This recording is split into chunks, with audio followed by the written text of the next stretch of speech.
Et si les Russes nous envoyaient leur propre équipe d'Avengers pour démarrer cette fameuse World War III? Car oui, des héros russes Marvel, il en existe énormément. Mais alors, qu'est-ce que ça donnerait? Qu'on se le dise, j'espère ne pas avoir à vivre ça. On est sur une équipe d'Avengers extrêmement solide et beaucoup trop torturée. Et c'est pas Batroc qui va nous sauver. Je croyais que tu étais plus qu'un bouclier. Mais avant qu'on les découvre, abonnez-vous.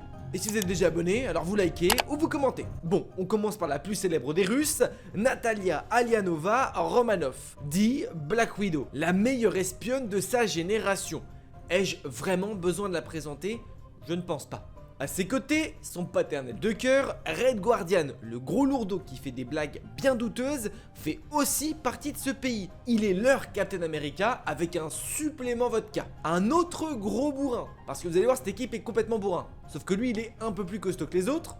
Colossus, un mutant capable de métalliser l'entièreté de son corps. On est clairement sur le Hulk de la team. Bon, et comme ce serait dommage de s'arrêter là, on va demander à la sœur de Colossus de faire partie de cette équipe, Magic. Elle n'a rien à voir avec son frère en termes de pouvoir, mais elle est giga badass. Elle peut ouvrir des portes vers les enfers avec son épée, ce qui peut être utile, et puis son épée fait plutôt mal. Bon, les deux sont des mutants, et pour apporter un peu de diversité, voici le soldat de l'hiver. Alors oui, il est né américain.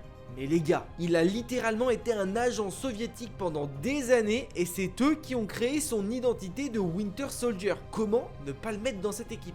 D'ailleurs, quand on regarde l'entièreté de cette team, elle fait beaucoup trop peur. Par pitié, Macron ne fait pas n'importe quoi.